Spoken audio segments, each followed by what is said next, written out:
Smooth here. I just want to take time before we get into the signing day stuff. I want to thank everybody that reached out and sent their well wishes when I had put out our battling a sinus infection and was not able to record on Wednesday. I appreciate that. I really do. It means a lot to me for those kind words. So I did want to first thank you all for that. Second, I also want to say that I'm only covering in this video the players who didn't either sign or transfer in at early signing day. If you're wanting coverage on those players, I will link above here um, those videos for you. So, like Carson Trimble and Mason Willingham and uh, those guys, you're either covered in one-on-ones and or covered in the early signing day portion. This had its own separate video. I will link it above. So just so you know, I will be naming these players in this video, just to make sure they're included in the full class. But there will not be any breakdowns of those players. Thank you and enjoy the video. And now for our feature presentation. So with that out of the way here, as we normally do it, we go offense through special teams, quarterback through punter. So starting it off here with the quarterback position, there was 5 quarterbacks brought in this year, which man, I know Cooper Wilcox is gone. He transferred to Central Arkansas. So I don't know if that room is still intact with the other people. I do know that Steph is still there. And to my knowledge, J.D. Geneva is still there. I'm not sure about Peyton Thompson, if he is still there or not. However, they did go out and sign 3 quarterbacks, as you know. In the early signing day, they signed Missouri Southern transfer Darson Hurl, who I about threw a party when he signed on that dotted line. You know how high I am on him. And then they signed Mason Willingham out of Owasso and Carson Trimble out of Grove. Now, looking at the ones that signed on Wednesday, you've got Connor Kirby, 6'1 and 185 out of Bigsby. So obviously we know he's a proven winner here. Bigsby's the premier program in the entire state. When I was watching the film, he has a weird wind up throwing motion. It's like a pitching motion, I guess you could say. I mean, it's still effective. I mean, he gets the ball out quick. He's got really good touch. He's good under pressure. He's got good pocket presence. He doesn't get a rattle. You recall last year when I was talking about Cooper Wilcox, I said he did not get rattled back there. It's the same thing with Connor Kirby. Like this, his body's flying all around the man, and he's just cool, calm, collected, which is very good. That's very good. A very decisive thrower and runner. I will say they ran that when I was watching the film. They ran that weird like Wake Forest type weird like elongated mesh point read like RPO style offense, which is very effective. But I mean, he's a tough runner. Doesn't go down easy. It's faster than you actually think. I watched it twice. I watched the film twice. I watched it. The first time I watched it was obviously Wednesday.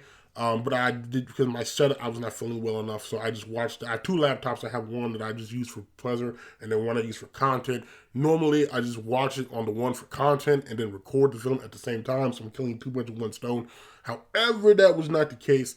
So I had to yesterday, because I'm of course on Saturday, record the film. So while watching it again, he was faster than I thought when I watched it on Wednesday. Now, I'm not saying he's going to set the world on fire, but I am saying I think he offers more in the run game than maybe a Dawson Hurl, than maybe a J.D. Geneva does. Overall though, I was impressed by Connor Kirby. I think this is a guy, obviously, with all the all the freshman quarterbacks will more than likely be getting the red shirt. I just think that he's a guy. I mean, I don't know if they're going to tinker with that throwing motion, but I mean, he obviously knows how to win. He's a tough football player, so I think this is a fantastic signing. Then moving on to the second quarterback, you've got Nick Davenport, 6'2", 215, Western Illinois transfer by way of Butler Community College up there in Kansas. Butler, as you will see, has been kind to UCO this season and last year, because that is where Blake Barone came from, and we know type of season Blake Barone had, was second on the team in tackles, absolute beast. But looking at Nick, the film was really short. You'll notice on some of these, excuse me, the film is really short. If you're watching on a YouTube channel, yeah. So what I deduce from him though, he's a gunslinger. I kind of got that gunslinger vibe. It's like a vibe you get. I think I said the same thing about Carson Trimble. I think I felt like there's just guys that just sling the rock. I mean, I don't know how else to really describe it. Like there's the air of confidence that they can make every throw or know they can make nearly every throw, and then just I don't like Patrick Mahomes. Okay, it's like that Patrick Mahomes like air of confidence type of thing. I guess would be my best way to sum that up. He has really good touch and air on deep ball. Which is very good because UCO historically, and I say historically again for those that are new, dating back to my time covering starting in 2017, the vast majority of quarterbacks have thrown great deep balls. Chad Stallard, Keith Calhoun, Steph come to mind as the best. And I think Nick is right along there too in terms of that. Definitely lets the receiver run under it, doesn't guide it, doesn't try to. He throws it. He throws it right. I guess would be the best bet. And he has some mobility. Now the man's huddle page claimed he runs a 4.4. I was not seeing 4.4 speed on the film. I wasn't. But he is mobile. He's not gonna just be a statue back there. I think this is a guy that is coming in. He's got FCS experience. You would like to think would compete with Dawson Hurl. Well, here's the thing, because I think Dawson Hurl is going to obviously compete with Steph for a starting job. Dawson's not going to just transfer in just to automatically be a backup, and I'm glad for that because again we saw the improvement Steph made when Peyton Thompson came in. I think Dawson Hurl is leaps and bounds better than Peyton Thompson, and so I really think Nick might end up being third string, but like again, he's got some juice. He has a live arm. I think this is a good signing. Because now I think you got 3 quarterbacks here with collegiate experience. This will allow you to redshirt the 3 freshmen, and I think you're more confident in the depth now than we were this time last year. So I'm really excited about the talent that was brought in there. Obviously, we're knocking on wood that nothing bad happens injury-wise to where any of these the freshmen have to have their redshirt burned, but you just never know. Then looking at the running backs, we've already covered Jaden Washington. I think again it's going to be a fantastic home run hitter. And then Trayvon Woolfork, the NEO transfer, started his career off at Troy. I'm gonna tell you right now, I think it's like 220. He's gonna be a dude. Okay, he's also going to be a dude. I think the running back unit, even when we look at the freshmen, James Gilbert, the running backs coach, fantastic job on the recruiting trail this year. I think that unit got a lot more explosive. We know last year it was solid, but that was more of I don't want to say power unit, but it was more of a grinding unit, right? Like Jalen Cottrell and Nasir, Jace, they didn't pay, not really home run hitters per se.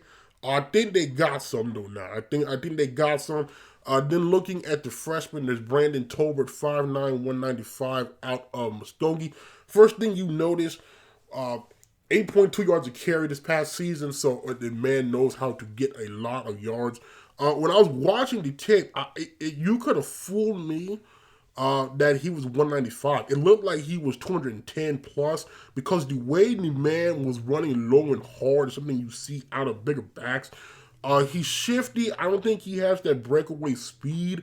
The best way I could compare this would be if you've seen, because I know the man was in the doghouse for most of last season, then he got hurt, unfortunately. If you've seen Jace Gardner play at any point in time, that was the vibe I was getting out of Brandon Tolbert, just in the way they run. They don't go down. They like contact. I think Tolbert is more finesse than Jace is. I always felt Jace was you just let him go downhill and just run people over. I think Tolbert's got more make you miss ability where Jace is gonna just like run through you. He offers something in the pass game. Again, I just think that this is a guy that you redshirt, all right? Because with his running style, you can get him.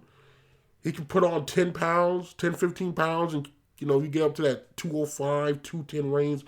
Keep the speed. I think you got a quality MIAA running back here. And then looking at the other running backs, you got Will Mason, 6'1", 215 out of Coweta. Now, he did not have any senior tape, so I had to watch the junior tape. I'm not sure this is a similar thing like Montreal Kozar was back in 2020 when he was hurt. But what I saw out of that junior tape is a guy, just a straight power back. I'm telling you right now, he's just a straight downhill power back. He's not going to win a lot of foot races. I compared him to a poor man's Clay McKenzie. Now, for those that are new, Clay McKenzie, one of the best running backs in school history. I think he had like over 3,000 career yards. One of the very few Broncos to ever achieve that. I did not get the opportunity to see Clay before the ACL injury. But with the Clay I saw, again, he was not going to win many foot races. He was a very good power back. Had good vision, had great toughness, willing to run through you, offered something in the pass game. That's that was the vibe I'm getting out of Will Mason there. The man just runs you over. Like again, you see in the film if you're on YouTube here, like he's running dudes over. He's nimble. He kind of has that weird, like, I don't want to say Le'Veon Bell-esque style, but like I kind of get some of that as well. I just think he's a guy, when UCO has these 3rd and 1s, 4th and 1s, well, they were getting stonewalled last year. Okay, I would think with somebody like Will Mason, especially if you get this man redshirted, add some more strength. If Andrew Carney, because we know he was a quarterback last year and a true freshman convert out of Collinsville, he gets stronger there. You like to think they convert more of those 3rd and 4th and shorts than was converted last season. So again, I think this is a fantastic pickup here. I think you're giving more options there to running backs coach James Gilbert. And we saw last year he did a fantastic job. So I think that the same will go for Will Mason as well. And then the final running back is Blaze Ball, 5'10", 195 out of McAllister. Now, if you recall, most of this man's hype came after OU signing Eric, is it McCarthy? McCarthy got hurt. He then took over and led McAllister to the state championship game where they unfortunately lost. When I was watching the film, what I see is a guy should be able to make an impact in the return game, which should be wide open opposite Kobe Stevens, because again, that emergence last year was fantastic. He hits the hole hard. He doesn't go down on first contact, which you just love to see. I believe he's a home run hitter. On the film, he didn't, and I think it was mainly just due to blocking, to be honest with you. I think he has the home run speed. He also has tremendous balance. That was something that I think that I know Jace Gardner has. I'm getting similar vibes there in terms of him. He's slippery. I don't think people get a great angle on him. I just think Blaze is a guy. I mean, he has a chance. You would think if Kavion Williams was a day one returner last year, you would think. I think Blaze might have a shot to make an impact in the return game. There's another guy when we get to the defensive backs, also should have a chance to make an immediate impact in the return game. I just think Blaze is a guy. Obviously he probably redshirts. In terms of like role strength wise, I think it's just an all around back. I think he's just a guy. Trying to think of a good comparison lately. I mean, he's just a. He's just an all around back. I don't know. I don't have a great pass. A great pass comparison for him. I just think that he'll be a very good back. I think that all three of those guys will be really good running backs. I think Will Mason will have a defined role. I think Brandon Tolbert can be an every down back similar to Jace because he does offer something in the pass game, And then I think Blaze might end up being a change of pace guy. Even though he has the size to be an every down back, I just think he might best be served as a change of pace. But regardless, here another fantastic signing class there for that unit. I think they got a lot better, a lot more explosive, and so we should be seeing some more longer runs this season. Is my hope. Now, looking at to me what is probably the most impressive unit signed, maybe outside of defensive backs, is the wide receiver unit. Got to give new offensive coordinator and receivers coach James Curley a lot of credit, because the man did a lot of work in the early signing period with Danny Armstead, Malachi Gatewood, Tariq Logan, and Darius Melton. Those are some dudes. And then if you're looking at what they signed Wednesday, you have Calcius, C.J. Williams, 6'1" and 185, out of Sulphur Springs, Texas. There are a decent amount of Texans in this class. I'm still getting used to that after the former regime was mainly Oklahoma first, Oklahoma only. When I was watching the tape on CJ, he was used as both a running back and receiver, so you know he's good in the open field, that he has some moves, maybe some receivers don't. He gets downfield quickly. He kind of reminded me of Javion Dangerfield when he came out of Duncan in that regard, where he was getting to the top of the route before the ball was there, before the ball was even thrown. I think he has breakaway speed. Like I said, he's definitely a powerful runner. You can tell the running back skills there, so should be tough to bring down in the open field. And then I think he has a chance. Again, I say a chance, because the receiving core, let's be honest, it should be open. I mean, outside of Delso and Ridgeway, I think there's a great chance for a lot of these guys to come in and make an impact. So I think he can be an immediate deep threat. Now, will he? I don't know. I just, based on what I've seen, he has that potential to come in there and be a field stretcher.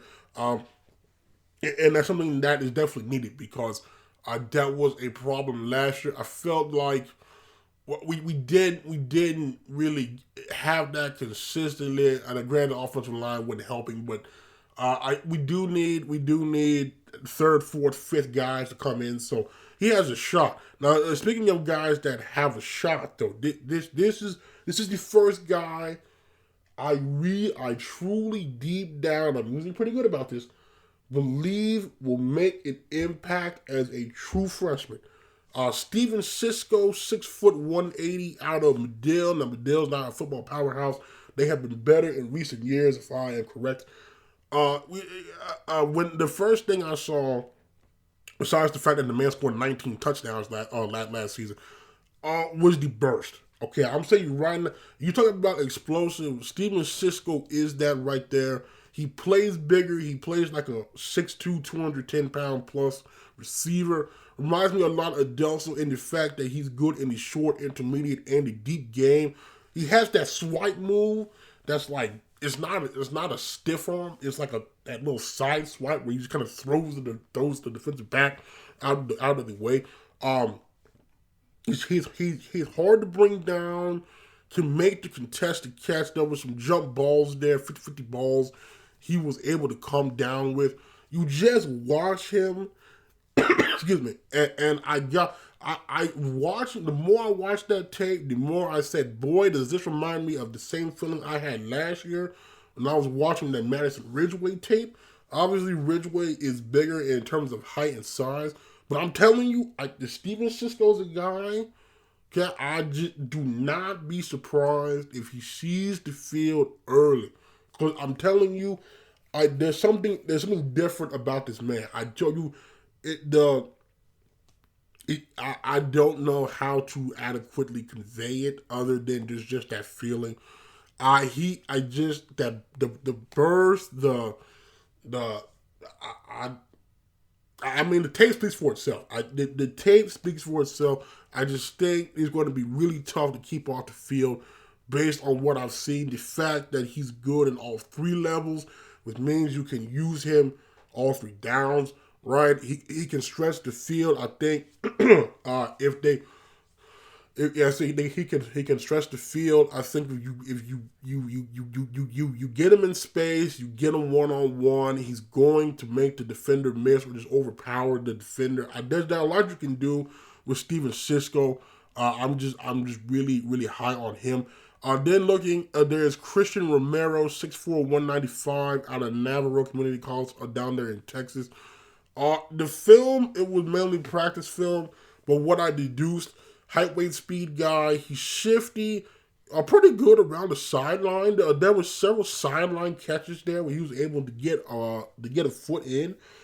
Able blocker, and I think that he could carve out a niche in the red zone because that's an area, again, kicked 20 field goals last year.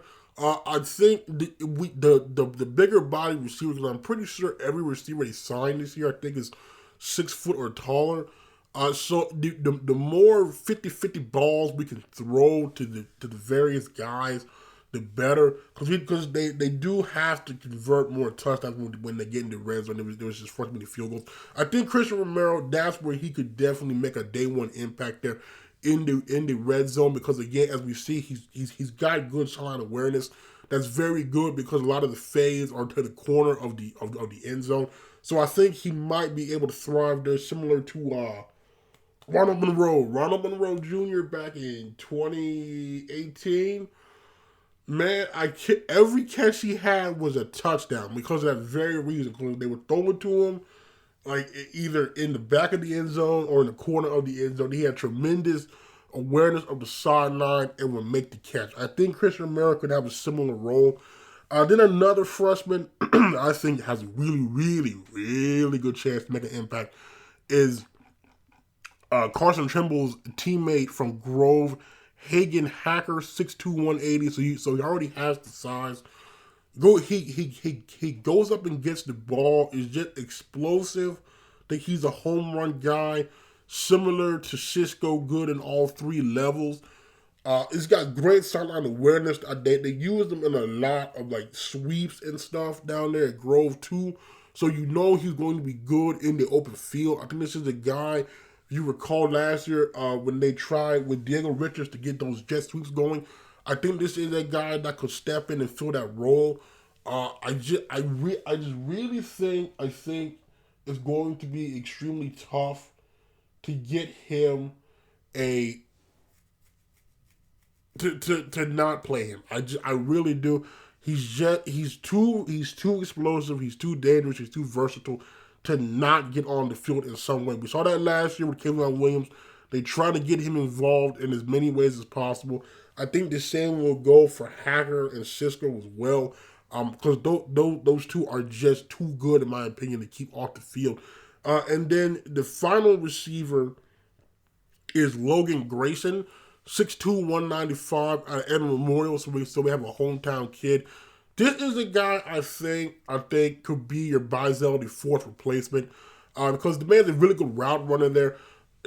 I think where he will make his money is in the short to intermediate game. I think some of the catch and runs that you're seeing on the film here, he will get caught. I'm just gonna be honest with you here. I think that he will get caught. The college game is faster, so I think his best bet will be that Bizell role, where on the second, the third, and mediums and shorts, right, where Johnny thrived last year. You go back to that Missouri Southern game, he had that beautiful 3rd and 5 catch.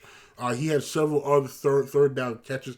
I think that's where Logan will shine there. They were similar size. I think he's bigger than Johnny was. But I think that he will also be good in the red zone with that size. But I think that this is a guy that will honestly might even end up being better than Johnny, just because of the fact that the other receivers, we're talking about Cisco and Hacker there, and even CJ Williams, with that deep speed, will be able to stretch the field. It should clear the way for Logan to come through underneath there and make those short catches. I think he probably will get the rest of that. I wouldn't be like stunned if he's out there, because again, I think the receiving core, I think there's just so much unknown about it at that point. But I think Malachi Gatewood, though, the JUCO from Norman North, would be able to fill that role immediately and allowing Logan to redshirt, because I got a similar vibe from watching Malachi. But overall, I'm very pleased about that receiving core. I think they got some playmakers combined with early signing day and the signing day. It should be a more explosive unit. It really should. Hoping this helps push the ball down the field more, and I just can't wait to see what Coach Curley does with that. Then moving on to the tight ends, they signed Casey Klein, the Boise State transfer, back in December. Coach Donald added 2 tight ends. One, Randy Nix Jr., 6'3", 235 out of Newcastle. I'm telling you right now, this is a guy much like Oscar Hammond, I will guarantee you will be a day one impact player. He's the best blocking I've seen out of a tight end prospect that UCO has signed. He just puts guys on the ground. He plays a lot bigger than 235. You would think he's like, I don't know, 250, 255. I mean, he's manhandling guys. He's almost like a 6th offensive lineman, which is very good. He finishes blocks. You know, he doesn't hit the man and then let him go. No, he finishes blocks, plays through the whistle, several pancakes. And then when he does have the ball in his hand, I mean, he's trying to run you over. He's going through you. There's just a lot to like about Randy Nix Jr. The way I would compare him to, I think he's a better version of Marshall Tolson. For those that are new, Marshall Tolson, he finished in 2019, 2018, somewhere around there, right? I remember former head coach Dick Bobeck said he was the best blocker in the conference from the tight end / H-back position. I think Randy Nix can be an even better blocker than Marshall Tolson. I think Randy Nix is a much more violent blocker, much more wants to put you on the dirt and keep you on the dirt type blocker than Marshall Tolson was.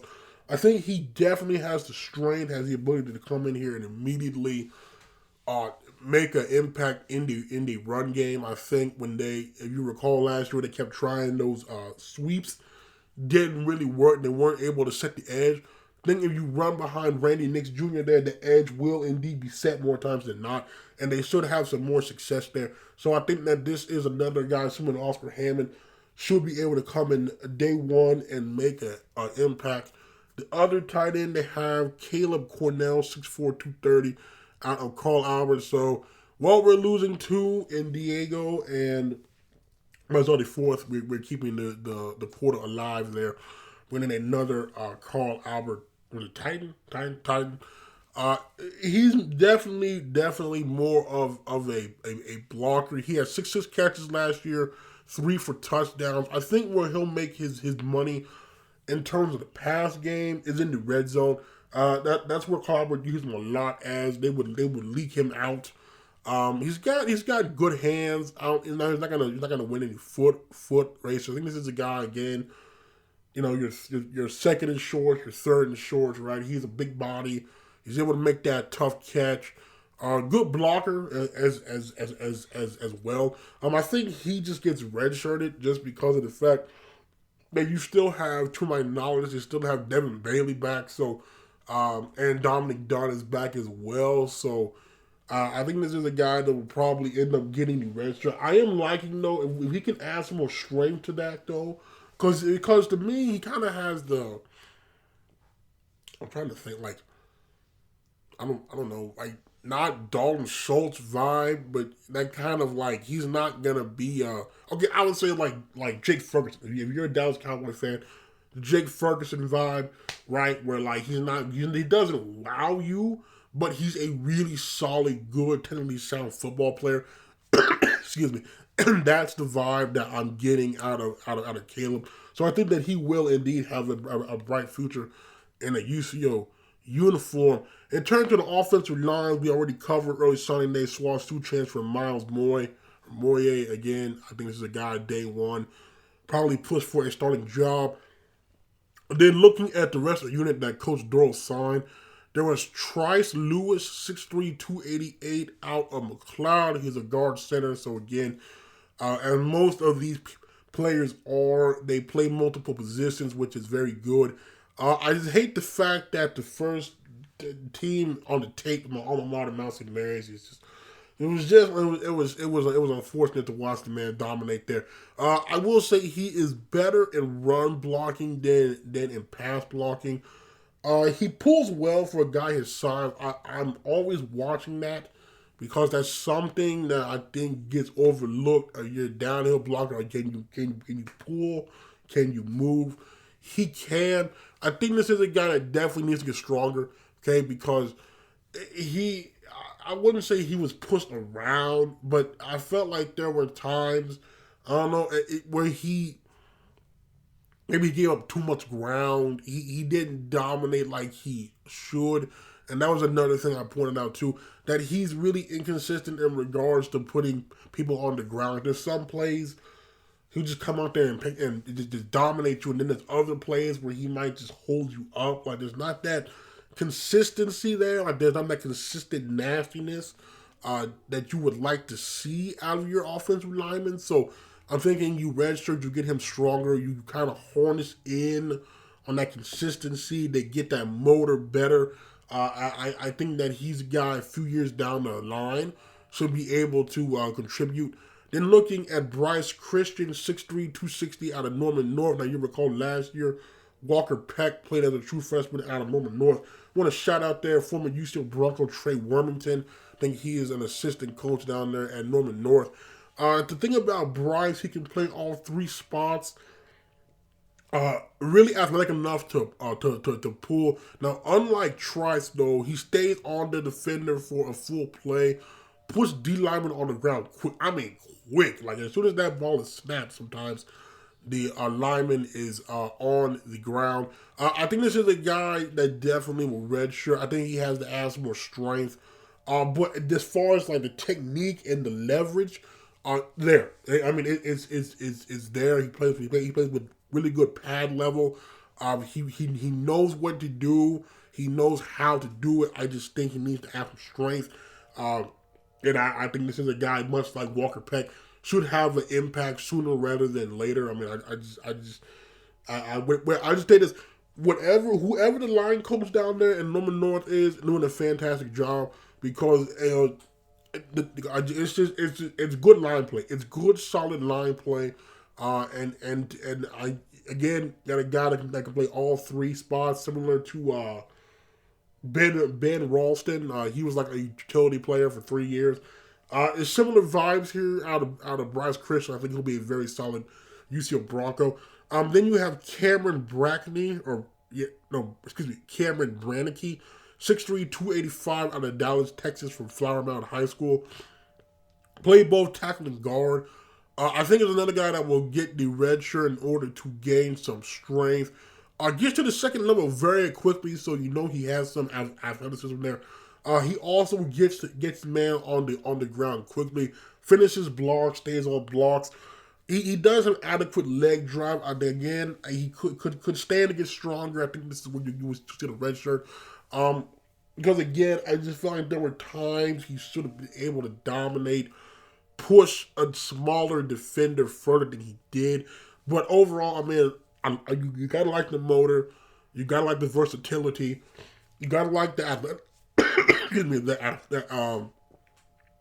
the ability to get to the second level. That's something that I feel like is also severely underrated as well, because yeah, you can block in the first level, but in order to spring those long runs, you gotta have that second and third level blocking. I think Cameron's a guy that can get past that first defender, get to a second defender. I just think if you ask for strength, maybe knock off some of the baby fat, you've got a really good guard tackle here that can be a force. Then you have a guy here should definitely make an impact from day one. Cameron Bradford. Now again, when I read you the size, this is on the official signing day. This was the list. This is his height. This is his weight. Okay, 6'5", 395 out of Dallas, Texas. Again from Navarro Community College. Again, 395. He's a guard. First when I saw that, usually when you get linemen that's that big, to be honest here, you're not expecting a whole lot. I was pleasantly surprised, okay, because the man can move. He pulls really well. Really well. Actually, he pulls better than some like 260, 270 linemen. Excuse me. Gets to the second level well. I think that one, conditioning for sure. I think he has to get stronger. You have to knock off someone that may be fat because he did get pushed around a little bit too much for a guy almost 400 pounds. But I can tell you, the man definitely nasty. There were several pancakes. He does stonewall the man quickly in the past game. He does a good job when he can of getting them on the ground quickly when not giving up ground himself. Like I said, it just goes to, I think, you get him in the weight program. Maybe you get him to lose a few pounds. You add some strength. You get him in better shape because I'm wondering if some of that is a conditioning thing. But I think this is a guy that definitely for sure day one rotational guy. I don't know, there's some jumbo packages. I just, him and Randy Nixon, golly. Yeah, there's a lot you can do with Bradford here. I just think the biggest thing with him, getting him in shape, getting him stronger. Cause this is a guy I don't know. I don't see why could not push for a starting job, or at the very least, because I know they rotate. I don't see why he cannot be a key rotational guard. Definitely somebody that I would suspect when they get in the red zone, get on that third and fourth and short. I don't see why you couldn't just put him in fullback. There's just a lot of versatility that you can do with Bradford here. So I think this is a very good prospect, a very good signing there for Coach Doral. Turning over to the defensive line again, perhaps my favorite unit on the whole team. Check out again. Do defensive line coach Rashad Sanders. Just again, you can't speak of the great work he's done. I know I harp on this. If you were there in 2019, you understand. Believe me, you understand why I sing this man's praises every chance I get. In early signing day, he signed Riker Thurber. Again, I think will be another guy that contributed early. The first guy on this list, Jalen Pounds, 6'2", 225 out or more. Again, good to see more represented here. Then that brings the total to 3 more Lions with Jace and Dylan, and then we're counting the Westmore peeps of Lane Grantham and Kevion Williams. That's what fun. Oh no, and then the offensive lineman, one from sophomore, Matt Gardner. There we go. So we got 6 more high school players. And Raekwon Wicks, excuse me. So 7. They're good. I'm glad to see City of Moore, hometown, that represented well. Jalen's a guy that I'm going to tell you right now, okay, because logic would dictate, and I said this in 2020 when it came to Jace Gardner, okay? And when it also came to Dylan Buckheim as well. I said it makes no logical sense for me to say they will play as a true freshman given what is in front of them. Okay? Because in 2020, you go back to Jays, there was TJ Roberts, there was Sabor Daniels, there was, I feel like there was somebody else as well. Made no earthly sense at that time for me to say Jace Gardner was going to play as a true freshman. Obviously, there was no season. We come back to next year. Who's the day one starter? Jace Gardner. Okay? When we go to Dylan Buckheim again, I said you had former All-American O'Shea Harris, you had Ja'Cory Hunt, this absolute beast. I felt like there was some more safety depth. Again, I said looking at the roster, there was no reason that Dylan Buckheim would have played as a true freshman. But I said he's going to be too good to keep on the field. And what happened? By the end of 2019, who was starting in safety? Dylan Buckheim. Okay? It's just similar vibes from Jalen Pounds. And given what is returning, to my knowledge, it does not make any sense for me to say Jalen Pounds should play as a true freshman. Okay? But you watch the tape and you get that feeling. Because I'm getting serious Mike Pope Jr. vibe. Okay, with Mike Pope, he's 250. He plays like he's 300 pounds. You watch Jalen, he's 225. He plays like he's 250, 260. Okay, he's a violent tackler. He picks his spots well. This is a very I want to say a great feel for the game, student of the game. Picks his spots extremely well. No wasted movements. A very, very violent tackler. He breaks down and makes the tackle, which again is this very underrated factor. Yeah, you can get to the quarterback, but can you bring him down? Sheds blocks easily. He has a good arsenal of moves already. I'm just telling you, yes, a red shirt would be fantastic because you get the man bigger. You add strength to him. He's going to be a very, very, very dangerous man. I'm just saying right now, just given what I've seen, given the history of more players defying odds, it seems, I just do not be surprised if this man is out there in the rotation. I just the vibe, the way he played, watching the film, you are seeing this here. I think you have. I know you have a dude. I know you have a dude here, going to be a force for the next 4 to 5 years. I just think it's gonna make it really hard on Coach Sanders to put the red shirt on him. So this is a guy I'm extremely high on. I think Jalen Pounds could be. I'm trying to think, like, I want to say Eli Hooks, but it could be that Mike Pope Eli Hooks guy. You recall Eli Hooks 2018, but was about the same size as Jalen was. I guess maybe about an inch shorter. Eli Hooks was an absolute beast. Okay, it could be the same thing here. I just leaning more towards the Mike Pope comparison, just because he plays bigger. As to where Eli did play like he was at 230. So, but regardless, though, I think Jalen Pounds is a special player, and I think we'll see the field sooner rather than later. Then looking on, you've got Wesley Hudson, 6'3", 260, out of Dallas, Texas, by way of DeSoto, who won a state championship. So, it is a very good program that produced one Von Miller. So, you know he's coming from a winning program. I will say the vibe I was getting, and I'm gonna say this, and I say it only in this respect. The vibe I was getting from an energy standpoint reminded me a lot of Robert Fuentes. How Rob just had that boundless energy. I was getting this. Excuse me. I was getting the same vibe out of Weston. Now, however, he still has a ways to go in terms of Robert's ability. But I do not question the man's motor. I don't question the man's effort. He fights through traffic to make the play. There was a few clips there where he actually ran the ball carrier down from down the field.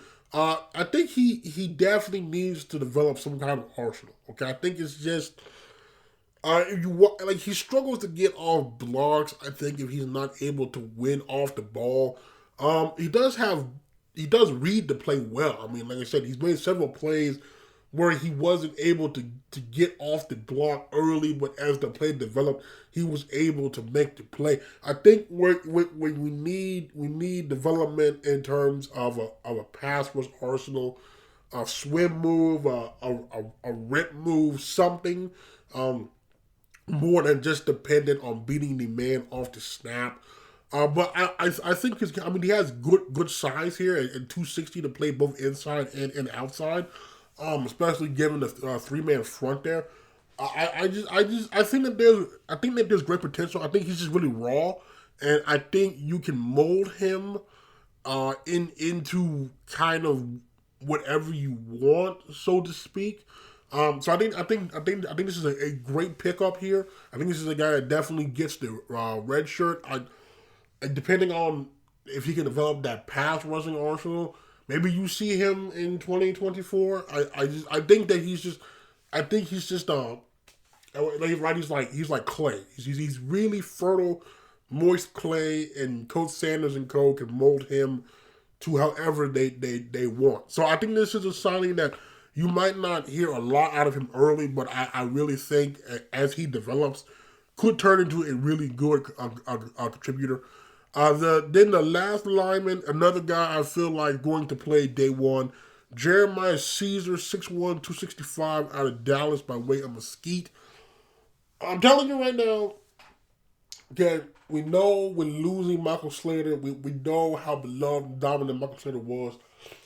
I'm getting similar vibes here out of Caesar. I'm telling you, I'm watching that tape, and I could not decipher if I was watching Caesar or Michael Slater at times.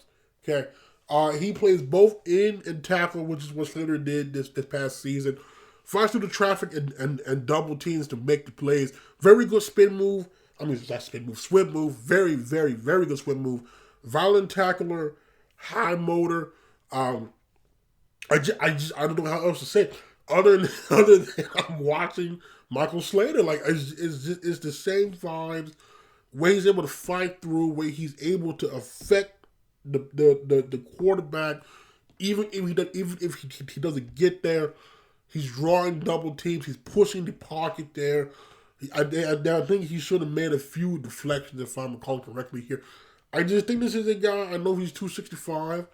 But I just think in that rotation, because again, you're losing Rob, you're losing Mike, you're losing Jordan LaVue. Okay, I think there is a chance he can come in there and make an impact, because I think you're gonna say, okay, well, he's 265. Shouldn't he ask for straight?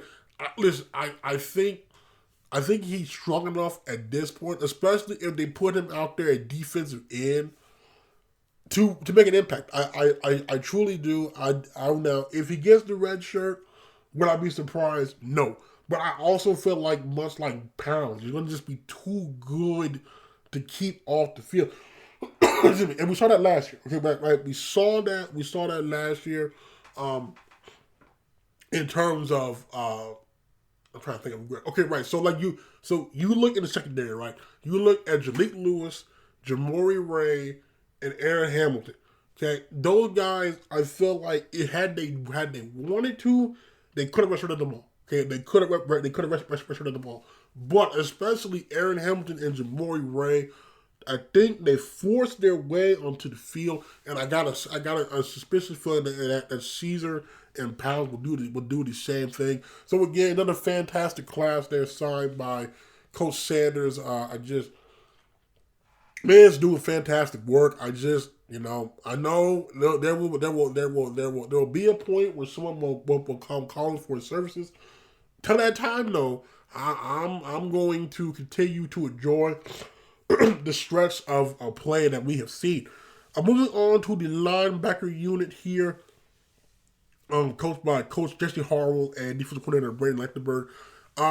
They signed what I thought really good class of linebackers. I think what you'll see out of this unit, most of these linebackers strike me more as your stand-up pass rushers, kind of in the mold of a Noah West, which I think is smart, okay, because we just don't have a lot of those guys on the roster currently. So I think going out and getting a handful of guys that can thrive in that role was very smart. The first linebacker is Ethan Stites, 6'2", 220 out of Berry Hill, who followed the ball on Twitter there last week. I appreciate that, Ethan. Again, as I mentioned, a very good pass rusher, high motor. He fires off the ball well. I think this is a guy that has to get the red shirt. I think you get him stronger, because there was times somebody had a hard time bringing down the ball carrier there. I mean, it's fine, right? It's very tough to play as a true freshman. So, like, this is no knock when I say that. It's just the way it is. I think you redshirt him. I think you get him stronger. I think this is a guy who kind of could step into that Noah West role. I definitely think, because the way they rotate. I think would definitely have a role in the rotation. But I mean, he has the size. To me, he has the ability to be a good linebacker here at the college level. I think of a comparison, like a, maybe like a I want to say Dylan Hall, but somewhere along the lines of like a poor man's poor man's Dylan Hall, just a good, solid all around linebacker. I'm looking at the next linebacker now. This is somebody I feel like day one is going to have a chance because when I watched that tape of Reese Roller, 6'2", 215 out of Verdigris, I thought I was watching the same tape of Isaiah Major when he came out of Millwood in 2019. When I watched that tape of Isaiah Major, I thought I was watching a poor man's Eric Stryker, which is a name I'm sure has not been has been forgotten, but we know how good he was as a stand-up pass rusher. I got the same vibe from Isaiah when I watched that Isaiah Major tape. I said again, no way this man is not playing as a true freshman. That man in 2019, let me tell you, down the stretch there along with Draquan Brown, absolute force. Think he got booted off the team. He went to JUCO. Then he ended up at FCS HBU, Florida A&M. I got similar vibes there out of Reese in terms of the fact that he's violent. He's a violent, physical, stand-up pass rusher. He actually has a swim move, so he doesn't just depend on shooting the gap or firing off the ball faster than the offensive lineman. Like he has the ability to still beat the lineman in other ways. Very, very, very important. I also got some Jason Harris vibes too. I just think he's a guy that's just too. I think he's too good to keep on the field. I think while yes, his money will be as a stand-up pass rusher, I still think that he'll be good in the run game. He's a very solid tackler. He's just a physical player, and I just think as a guy because listen, I don't know who. I mean, I know Riker is in that same Noah West type mold, but just looking, I don't know offhand. I mean, anybody that really, that really would kind of be that rotational guy because obviously no one can play every snap, and you don't want that drop off there because especially now with Rob and Mike gone, Noah's going to get more attention. So there's more press.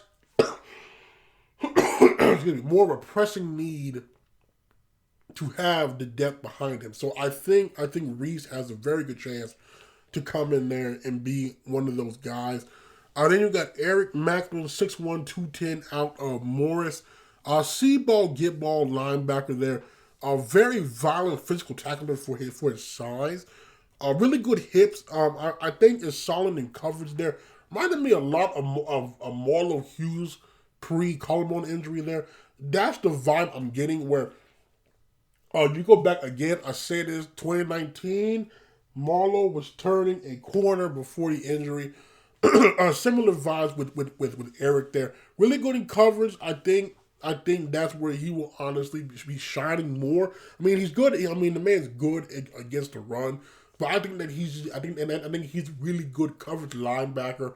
I think that's where he will make his money. Smart, heady player, reads the plays quickly. I think as a guy, red shirt adds some strength to him. I don't see why he couldn't be a potential 3-4 year starter. And as I said before, if you were there in 2019, you saw Marlo. He was a safety out of Enid. They redshirted him. They moved him down. He added some strength. By far, before the injury, I'm telling you, as the best coverage linebacker they had that pick six against Lincoln. I feel the same. I feel the same for Eric because we know right now, if you were to ask me in terms of true linebackers who the best coverage was, without a shadow of a doubt, is Connor Johnson. I think Eric can step into that Connor Johnson role. I really feel like this is the next coverage linebacker for UCO. Then you have Hudson Conrad, 6'1", 200 out of Mustang. Shout out to my former high school history teacher, Coach Lynn Hepner there, the O-line coach, I believe, still at Mustang. Looking at Hudson, I get Blake Marone vibes. And the fact that the man is always around the ball, the man's always hyped, really high motor. He has good feel, good instincts. I just think he's the guy that definitely gets the red shirt, adds some strength. But I mean, in terms of what you're looking for, in terms of motor and physicality and energy and effort and knowing where to be, Hudson already has that. Now it's just the body, the strength, the weight has to catch up to that. I think once that does, you have a very good, adequate, possible Blake Barone replacement. I know, to my knowledge, they still have Jack Puckett out of Bigsby. I think those two are going to be some technical machines down the road. But it's just for in terms of Hudson there, he's got to just develop physically, and just learn all he can, because the mental's there. We watched that tape, mental's there. He knows where to he knows where to be. It's just now, can that body catch up to the mentals where he's at. Looking at the final unit here, Coach Adam McGuire's unit, secondary. We know the most, outside of the offensive line, probably the most criticized unit last year on team. And again, it just, because there was no consistency, I felt like that last year. As we see, and we saw they signed Ray Walters III. Early signing day, again, is a guy, should definitely be a day one contributor. The first one they signed Wednesday, Keelan Morgan, 5'11", 155, out of Clear Springs High School in Houston, Texas. This is a guy I'm going to go out and say we'll get redshirted, because, again, we have enough smaller corners as it is that struggle in tackling, because they're just, we got to get bigger, we got to get stronger there. I think Keelan will get the red shirt. But I do like that he is willing to be physical. He's willing to go up there and fight the wide receiver for the ball.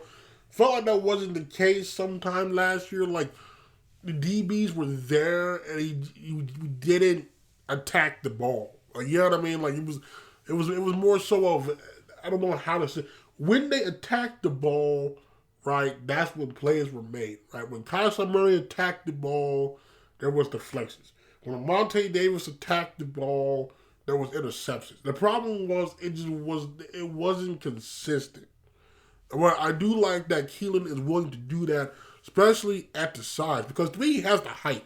To me, if you can get him to, I don't know, 180, 185, I mean, I think you have a really good MIAA corner here, because like I said before, the man's physical. He's got good ball skills. I just think that he has to get stronger.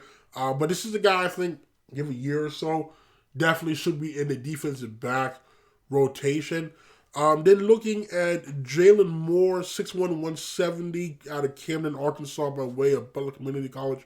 This is a guy who should contribute day one. He has the size. He has that Daniel Ballman size, tall, lanky, physical corner, fluid hips, which is, again, very underrated, because you got to be able to flip those hips on a dime. Like I said before, he has the size. Physical corner, I think, will thrive in that press man that UCO does at times there. Pretty good ball skills. Willing tackler, again, he's like 170, so, you know, but he does go low. I will say this, he does tackle low, which is something that you have to do if you're a smaller defensive back. Felt like we didn't do that a lot. I won't say a lot, but there were times we didn't really tackle low and try to go high.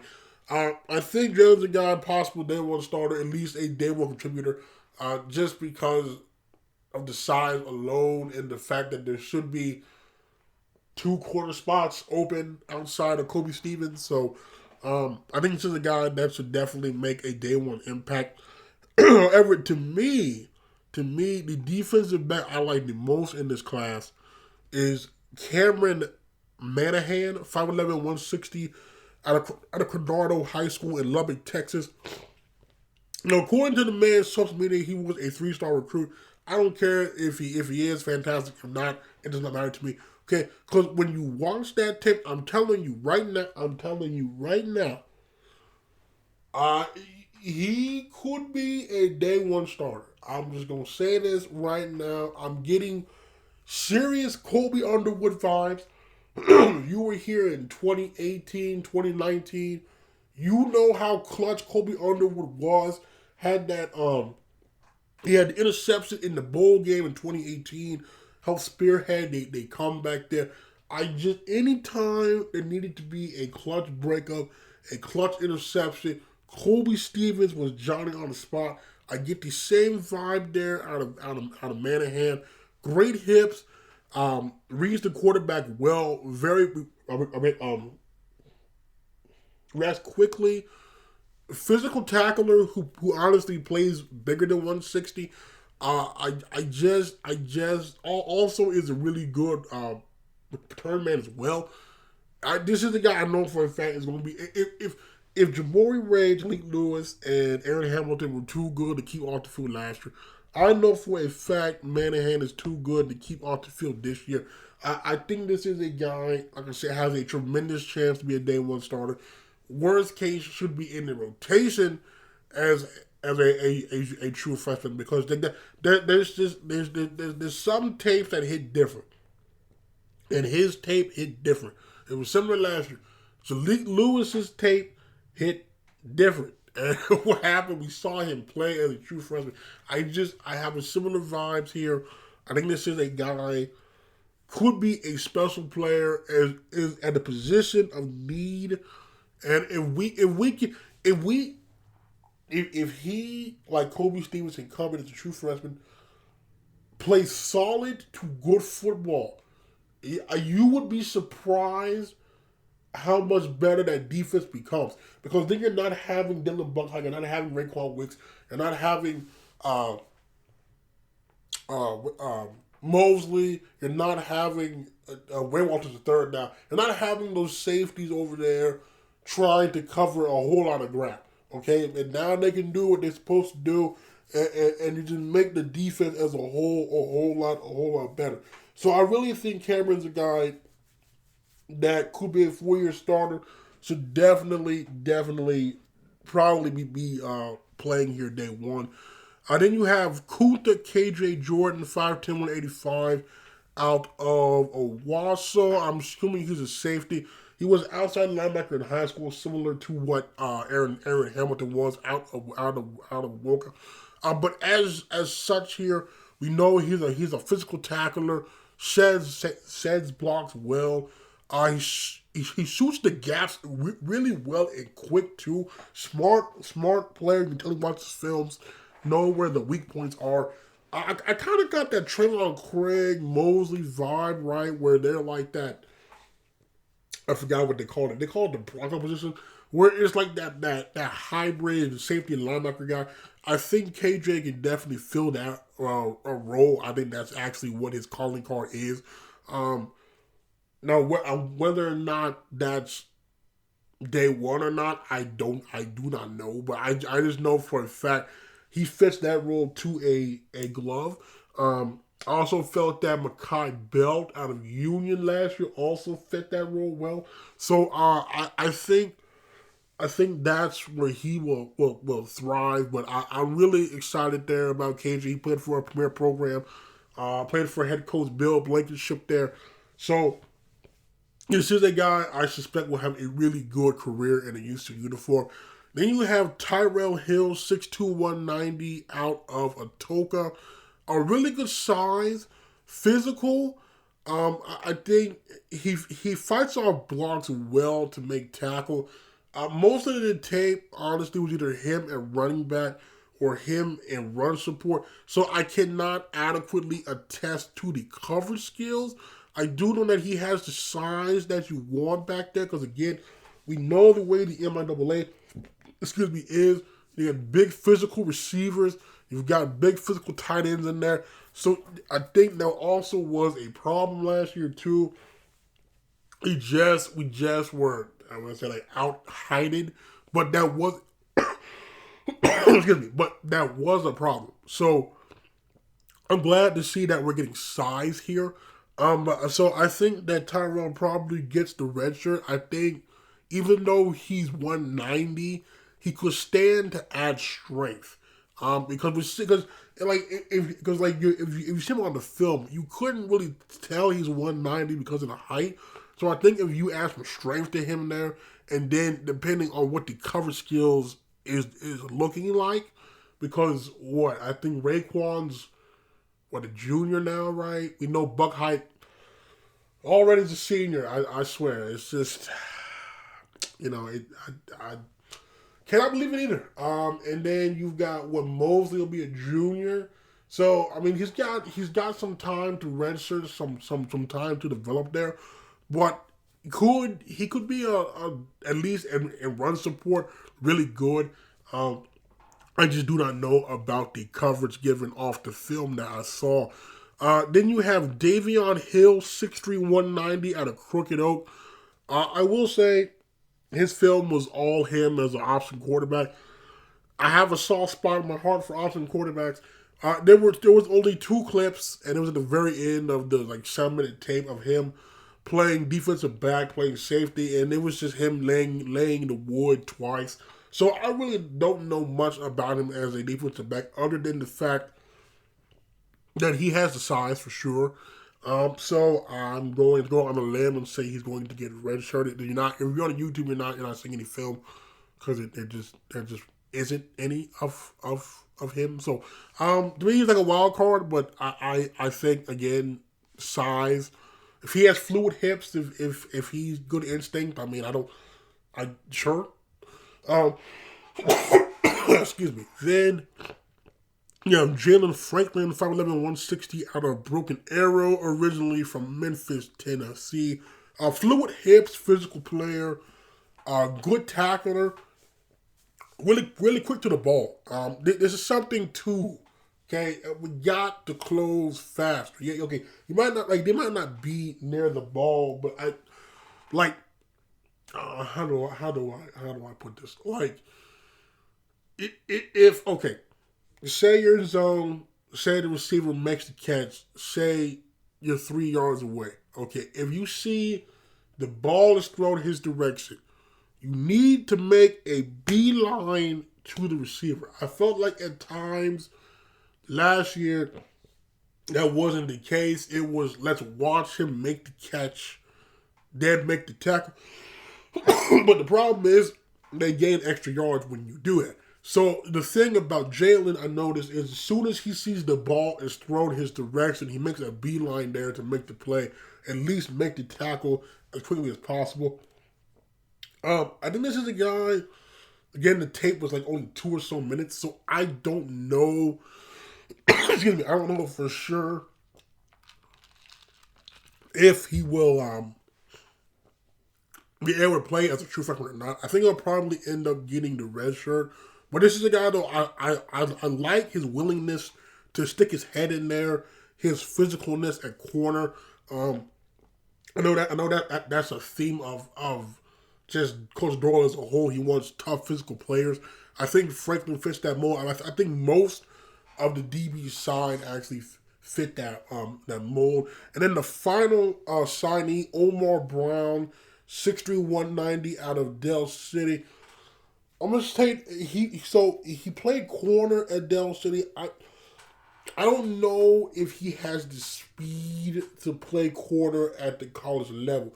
So I'm thinking more of safety now. However, our former UCO corner Malik Walker, also was not the fastest, but was an all-conference corner. So there is a chance that he could be in that similar mold. But what I did like about Omar here, physical, really good in press man, really good fluidity for a guy his size. I saw was able to flip his hips well, keep up with smaller receivers. He also played wide receiver, so he should have the ball skills to make some picks when he makes a play on the ball. Willing tackler. I think this is a guy, honestly. It depends on where they're putting him at. If they're playing him, if they're playing him at safety, then I think he gets the red shirt. If they're playing him at corner, I think there's a chance. Okay, and let me tell you why I think there's a chance if he's a corner he plays. Because if they get to camp, okay, they see in press man, he's able to hang with Madison. He's able to hang with Delso. He's able to hang with Danny Armstead, right? Like the bigger guys he's kind of able to hang with. I think you have to consider him as an option given the size of the receivers in the conference. But I think it just depends on the role they want him as. I think he'll be good at both. I would love for him to stay at corner if at all possible, because again, I mean, 6'3" corners with fluid hips and ball skills don't grow on trees. So if he is able to thrive there, I mean that would be absolutely fantastic. So I think Omar Brown, I don't know if it'll be sooner or later. Definitely though, I think will be somebody what will be making a impact in the UCO in the UCO uniform.